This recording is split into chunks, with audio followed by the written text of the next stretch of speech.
저희들의 가슴에 잔잔한 울림을 준 귀한 찬양 감사합니다.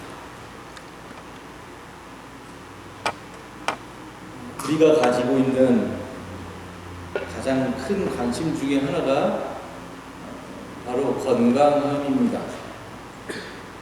우리는 모두 이 땅에서 건강하게 살기를 원합니다. 나이가 많던 그렇지 않던 간에 우리는 모두 건강한 삶을 원하고 또 건강을 위해서 대단히 많은 힘을 쏟고는 합니다. 여기 계신 여러분 모두도 마찬가지일 것이라고 생각을 합니다. 우리는 건강하면 1차적으로 육신의 건강함, 몸의 건강함을 생각합니다. 육신의 건강함, 아무리 강조해도 지나치지 않죠. 너무너무 중요한 것은 말할 것도 없습니다. 우리가 육신적으로 건강을 잃게 되면 삶에서 뜻하지 않은 많은 변화를 겪어야 하고 그리고 동시에 많은 것을 잃어버리게 됩니다. 육신의 건강함을 잃어버리는 정도에 따라서 우리들의 삶의 질도 아주 큰 차이를 보이게 됩니다. 그러니까 우리가 최선을 다해서 우리들의 몸, 우리들의 육신의 몸을 건강하게 유지하는 것은 삶에서 아주 본질적인 일이라 할 수가 있습니다. 그런데 우리가 이 땅에서 건강하게 살기 위해서는 육신의 건강함만 생각해서는 안 됩니다. 육신의 건강과 더불어 마음도 건강해야 합니다. 이 시대는 육신의 건강한 만큼 마음의 건강함 역시 얼마나 중요한가 하는 것을 우리들에게 매일매일 가르쳐주고 있습니다. 마음이 건강하지 못해서 그리고 마음이 건강하지 못한 이유는 너무나 다양하겠지만 그 마음의 힘듦으로 인해서 삶을 힘겹게 살아가고 있는 사람이 우리 주변에는 얼마나 많이 있는지 알 수가 없습니다. 여러분, 마음이 건강하지 못하면 우리는 행복한 삶을 살 수가 없습니다. 그렇기 때문에 육신의 건강도 중요하고 더불어서 마음도 건강한 조화로운 삶을 살아가는 것이 우리가 진정으로 추구해야 하는 건강한 삶인 것이죠. 그런데 우리는 신앙인으로서 거기서 그쳐서는 안 되고 또 다른 건강함을 생각해 봐야 합니다. 육신의 건강함 그리고 마음의 건강함과 더불어서 오늘 설교의 주제처럼 우리는 속사람도 건강해야 합니다. 오늘 말씀을 보면 바울은 겉사람과 속사람이라고 하는 것에 대해서 이야기를 합니다. 우리가 일상적으로 잘 쓰지 않는 단어인 것이죠. 영어 성경을 살펴보니까 겉사람을 outer nature라고 번역해 놓고 있고 속사람을 inner nature라고 표현해 놓은 것을 알 수가 있습니다. 그러니까 겉사람은 우리의 어떤 외적인 모습, 우리의 몸, 우리의 신체라고 할 수 있고 속사람은 우리의 내면의 세계 혹은 우리의 심장, 상징적인 의미로 심장을 이야기합니다. 혹은 우리의 영성의 세계라고 할 수 있을 것입니다. 바울이 말하고자 하는 속사람을 가리켜서 또 다른 성경적인 용어로 우리는 하나님의 형상이라고 해도 괜찮고요. 그리고 바울이 또다시 이야기하는 어떤 New Creation, 새로운 피조성이라고 이해해도 괜찮습니다. 또한 속사람을 이해하기 위해서 우리 한국이 낳은 대표적인 영성가요 사상가인 유영모 선생님의 용어로 이해해도 아주 적절하리라 생각합니다. 유영모 선생님은 잘 알려진 분은 아닌데 우리가 잘 아는 한석헌 선생님의 선생님입니다. 유영모 선생님의 용어 중에 사상 중에 얼라와 제나라고 하는 것이 있습니다. 제가 예전에도 한번 소개한 적이 있는데 여기서 얼라에서 얼이라고 하는 것은 우리가 쓰는 얼이죠. 얼 스피릿. 영적인 것의 순수 우리말인데 그래서 얼라는 영적으로 거듭나고 깨달은 나를 말합니다. 얼라, 영적인 사람이라고 표현해도 괜찮겠습니다. 우리가 자주 쓰고는 참된 나, 진실된 나, 혹은 본질적인 나인 것이죠. 바울이 이야기하는 속사람이 바로 얼라입니다. 얼라. 이 얼라와 반대되는 개념이 바로 제나인데, 제나는 육적인 사람, 즉 탐욕과 분노와 미움과 어리석음과 혹은 어떤 동물성을 극복하지 못한 사람을 의미합니다. 우리가 자주 쓰는 표현으로 말하면 내가 아닌 모습으로 살아가는 것, 어떤 거짓된 자아로 살아가는 사람들, 성경적인 용어로 말하면 옛것은 지나갔으니 할 때 그 옛것, 옛사람이라고도 할 수 있을 겁니다. 겉사람을 가리켜서 바로 제나라고 해도 크게 무리는 없을 것 같습니다.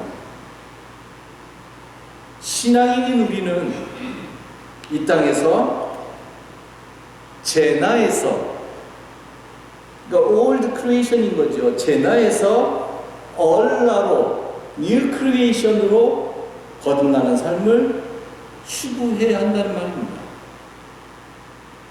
제나에서 얼라로 변화되는 것, 그래서 모든 얽매임과 두려움과 질고에서 온전히 자유함을 누리는 것이 바로 우리가 추구하는 구원받은 자가 이 땅에서 살아가는 삶의 모습인 것이지요. 오늘 말씀으로 하면 낡아지는 겉사람에 얽매이는 그런 사람이 아니라 하나님이 창조하신 속사람을 새롭게 해 나가는 삶을 말합니다. 오늘 말씀을 보니까 겉사람과 속사람의 특징이 있습니다. 우선 겉사람은 시간이 지나면서, 시간이 흐르면서 점점 낡아지고 그리고 후패한다고, 썩어진다라고 표현하고 있습니다. 겉사람은 그렇기 때문에 세월이 지나면서 차츰차츰 소멸되어 가는 거예요. 우리의 몸이 점점 늙고 소멸되어 가는 것을 생각할 수 있을 것입니다. 그런데 속사람은 겉사람과는 달리 시간의 제약을 받지 않습니다. 속사람은 겉사람과 달리 날로 새롭게도 될 수 있다는 겁니다. 즉 소멸되어 가는 것이 아니라 생명력으로 더 충만해지게 된다는 것입니다. 그런데 우리가 조심할 것이 하나 있습니다. 겉사람은요, 시간이 지나면서 늙고 소멸되어 가는 것은 맞지만, 그러나 속사람은 시간이 지나면서 자동적으로 우리의 삶 속에서 새로워지는 것은 아니라는 사실입니다. 즉 가만히 있다고 해서 속사람이 생명력으로 충만해지는 인생으로 우리가 살아갈 수 있는 것이 아니라는 말입니다. 그렇게 되면 뭐가 문제겠어요? 그죠? 세상을 살면서. 여기에서 우리가 일상에 살면서 행하는 신앙의 훈련이 중요한 것이죠. 우리가 신앙적으로 훈련하지 않으면, 그래서 우리가 하나님이 주시는 그 빛에 의해서 우리 자신이 진정으로 누구인지를 깨닫지 않으면, 내가 이 땅에서 얼라로 살아가는 인생인지 제나로 살아가는 인생인지에 대한 그런 깨달음과 감각이 없으면 우리의 속사람은 결코 새롭게 되지 않는다는 말입니다. 속사람이 새롭게 된다는 것을 다른 말로 진짜 나를 찾아가는 것이라고 표현할 수 있을 것입니다. 조금 전에 말한 하나님이 창조하신 진정한 나, 하나님이 나를 이 땅에 내시면서 너가 이 모습으로 살아갔으면 좋겠다고 했던 그 하나님의 형상을 찾아가는 인생들, 그 얼라를 찾아가는 것이죠. 그렇기 때문에 우리는 점차 낡아지고 그리고 썩게 되고 그리고 금방 있으면 없어질 것들, 일시적인 것들, 즉 겉사람에 사로잡혀서 세상을 살아가는 것이 아니라 영원하고 본질적이고 보이지 않는 참 생명에 초점을 맞추면서 살아가야 합니다.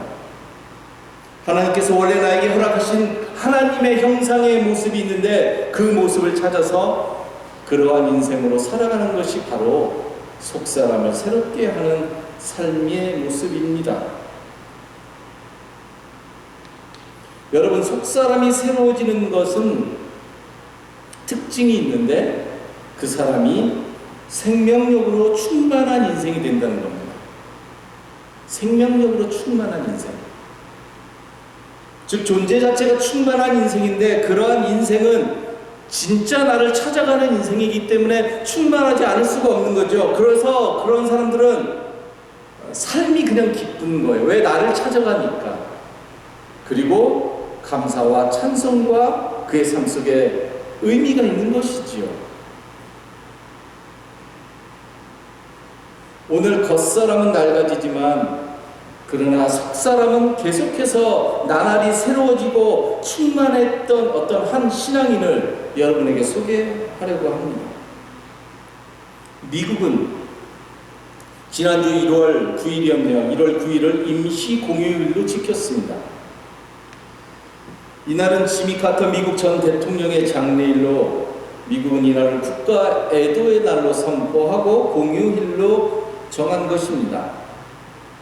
카터 대통령은 지난달 12월 29일에 100세의 나이로 하나님의 품에 안겼습니다. 카터 대통령이 이룬 업적을 너무너무 많기 때문에 그의 삶을 한마디로 정의하는 것이 쉽지 않지만 그래도 오늘 설교의 주제로 말하면 그는 속사람이 날로 새로워지는 인생을 살다 죽은 사람이라고 그러한 삶을 살아갔던 신앙인이었다라고 저는 정의하고 싶습니다. 카터 대통령은 대통령 재임 때보다 퇴임 후에 활동이 더 빛나는 인물로 유명하지요. 그래서 미국 대통령 가운데서 가장 존경받는 전직 대통령 가운데 언제나 꼽히고는 합니다. 카터 전 대통령의 한 일 중에 우리에게 가장 잘 알려진 일은 분명 헤비타트 운동일 겁니다. 그는 대통령 퇴임 후에 카터 재단을 만들고 그 재단을 통해서 1984년부터 무주택자들에게 집을 지어주는 소위 헤비타트 운동을 벌인 것으로 유명하지요. 한 번은 카터 대통령이 2015년, 그러니까 그의 나이 91세에 암 진단을 받게 됩니다. 그는 그때 백발의 환한 표정으로 그 사실을 세상에 알게 되지요. 그리고 이렇게 이야기합니다. 나는 암에 걸렸다고 실망하지 않습니다. 나는 지금까지 멋진 삶을 살았고 수천 명의 친구를 사귀었습니다. 신나고 흥미진진한 생활을 했습니다. 이제 하나님의 손에 달려있다고 생각합니다. 어떤 결과가 나오든 받아들일 준비가 되어 있습니다. 여러분, 자기 인생을 가리켜서 지금까지 나는 멋진 삶을 살았다라고 이야기할 수 있다는 것이 얼마나 놀라운 일입니까? 생명력으로 충만했던 인생, 속사람을 날로 새롭게 다져갔던 인생이 할 수 있었던 고백 아니었을까요? 나는 멋진 삶을 살았다. 생명의 불씨가 언제 꺼질지 모르는 위기의 상황이었지만 그는 기자회견 내내 웃음을 잃지 않으면서 이런 식으로 자신의 삶을 담담하게 고백했던 것이지요. 그리고 놀랍게도 3일 뒤에 주일 평소와 다름없이 고향인 플레인스에 있는 마라나타 교회에서 주일학교 교사로 봉사를 하게 됩니다. 91살의 말이죠. 암 진단을 받고 3일 후에 다시 썬데이 스쿨 티처로 갔다는 말입니다. 10살 때부터 이 교회에 나간 카터는 퇴임 후 이 교회에서 매주일 교회학교 교사로 봉사를 하고 있는 것입니다. 카터가 가르치는 교회 학교에는 평소에 한 40명 정도의 사람이 모였는데 이날은 카터가 자신의 병을 밝힌 뒤에 갖는 첫 시간이었기 때문에 한 400명 정도의 사람들이 교회당을 가득 채우게 됩니다. 그때 카터가 청중들이 자신의 병에 대해서 관심이 있다는 것을 알고 병에 대해서 간단하게 설명을 하고 그리고 마지막에 이렇게 이야기합니다. 우리는 살면서 실패도 하고 절망을 경험할 때가 있는데, 그때에도 우리는 성실하게 삶을 살아가는 것이 중요합니다. 그리고 성실하게 삶을 살아갈 수 있도록 하나님께 견딜 수 있는 힘을 달라고 기도해야 합니다. 카토가 아주 중요한 말을 합니다. 우리가 어떠한 것을 이 세상에서 경험한다고 할지라도 그것이 실패와 절망과 아픔의 순간일지라도 우리는 하나님을 믿는 신앙인들이기 때문에 그 순간에 믿음을 잃지 않고 성실하게 삶을 살아가야 될 책임이 있다는 말입니다. 그렇게 살아가도록 기도해야 한다는 말입니다. 카터 대통령이 95세 때의 일입니다. 암 선고 받고 4년 지났을 때 일이네요. 고령의 나이임에도 불구하고 그는 테네시주 내시빌의 무주택자를 위한 헤비타트 운동의 집짓기 현장에 나타나게 되는데, 그러자 수많은 사람들로부터 박수 갈채를 받게 됩니다. 걸음도 잘 못 걷죠. 다른 사람이 부축하는데 수많은 사람들로부터 박수 갈채를 받습니다. 사실 카터는 전날 조지아주 플레인스에 있는 자택에서 쓰러져서 14발이나 꿰매는 봉합 처치를 받았는데, 그럼에도 불구하고 그는 예정되어 있었던 내시빌의 집짓기 현장에 빠질 수 없다며 참가를 강행했던 것이었죠. 95세의 연세로 말이죠.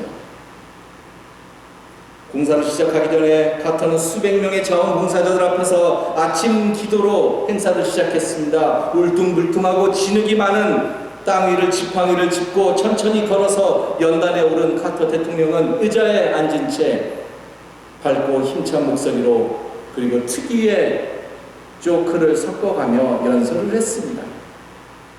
그는 야고보의 말을 인용해서 너의 삶이 평화와 기쁨과 감사로 충만하지 않다면 그것은 너의 잘못이다.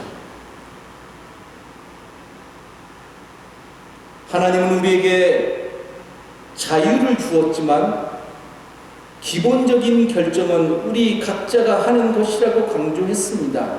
나의 삶이 기쁨과 감사와 평화로 충만하지 않을 이유가 없다는 거예요. 만약 그렇게 살지 않으면 그것은 너의 책임이라는 거예요. 하나님은 우리에게 자유를 주셨기 때문에 기본적인 결정은 우리의 몫이라고 하는 것이지요. 그리고는 내 자신이 어떤 종류의 인간이 되도록 스스로 선택할 것인가가 참으로 중요하다라고 연설을 했습니다. 너가 이 땅에서 어떠한 인간으로 살아가고 싶으냐?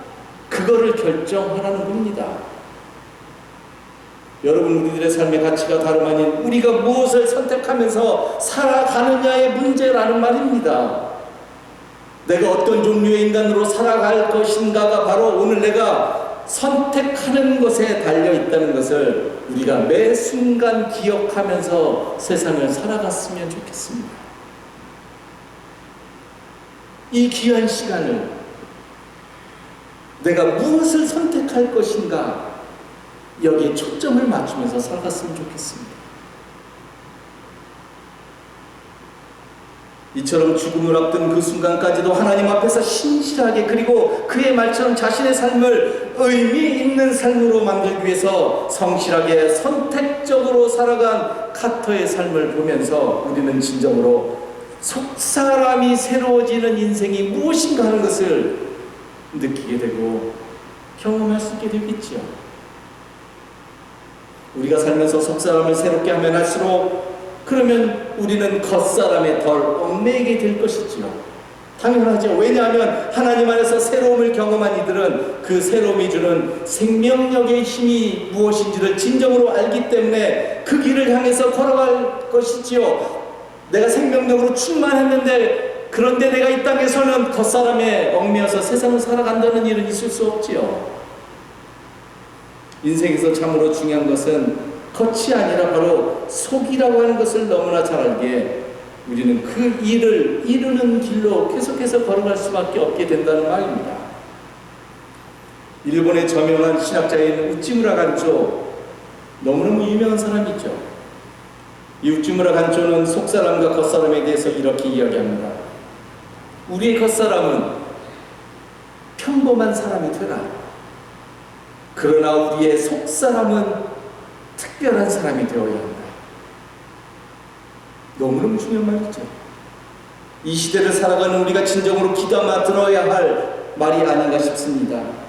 우리의 겉사람은 평범해지려는 거예요. 그러나 우리의 속사람은 스페셜 해야 한다는 말입니다. 왜 우리가 이 말을 귀담아 들어야 되는가 하면 우리는 그 반대로 살아가려고 하는 유혹에 날마다 시달리기 때문에 그러합니다. 우리는 겉은 특별하게, 겉은 그럴듯하게 꾸미려고 하고 정작 중요한 속은 관심을 기울이지 않고 무심하고 무감각하게 살아가려고 합니다. 왜? 보이지 않다라고 생각하기 때문에 그러합니다. 아니요. 속사람이 충만하지 않으니까 안 보이는 거지, 속사람이 충만한 사람은 다 보일 수밖에 없지요. 우리 신앙에는 그 반대로 살아가야 한다는 말입니다. 즉 겉은 평범하고 겉은 소박하지만 그러나 속은 특별한 사람으로 살아가야 하는 것입니다. 여러분, 겉사람은 평범하지만 속사람은 특별했던 사람이 바로 예수님 아니었습니까? 목수의 아들로 태어난 예수님은 겉에서 보면 내세울 게 아무것도 없었지요. 목수의 아들이었으니까 그 시대에 2000년 전에 지극히 평범하고 열악한 모습이었습니다. 겉에서 보면 흠모할 만한 것이 전혀 없는 삶이었지요. 그러나 예수님은 하나님의 마음을 품고 살았기 때문에 예수님의 속사람은 너무나 특별했습니다. 인자는 머리 둘 것이 없다라고 말할 만큼 예수님의 겉사람은 너무나 가난했고요. 그리고 너무나 평범했지만 그러나 하나님과의 친밀한 사귐으로 인해서 예수님의 속사람은 너무나 특별했기 때문에 예수님은 그 속사람을 통해서 누구를 드러냈다고요? 하나님을 드러냈다는 겁니다. 그래서 나를 본 사람이 하나님을 본 것과 같다라고 이야기할 수 있었다는 말입니다. 놀라운 말 아닙니까, 여러분? 좀 놀라시는 표정을 져줘야 여러분들의 속사람을 통해서 하나님을 경험할 수 있어야 된다는 말입니다. 겉사람을 통해서 하나님을 경험하는 것이 아니라,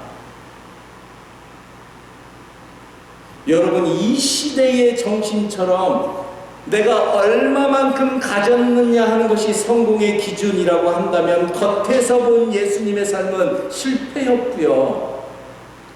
어떻게 살아도, 아무렇게나 살아도 오래 산 것 그 자체가 축복이라면 십자가에서 30살 즈음에 돌아가셨던 예수님의 삶은 결코 복된 삶이라고 볼 수 없지요.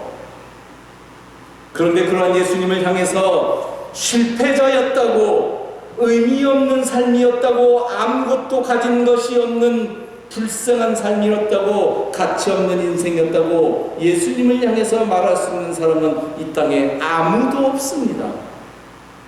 그러면 우리는 무엇을 추구해야 될까요?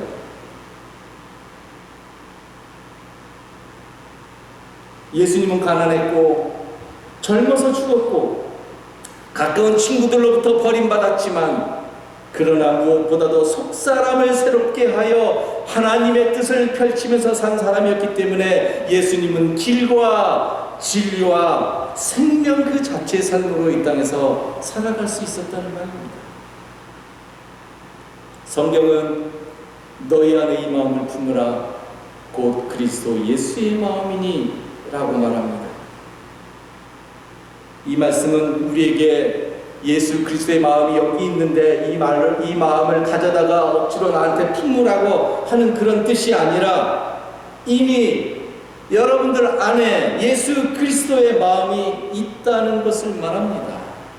있을 수밖에 없죠. 왜? 하나님이 여러분들을 만드셨으니까.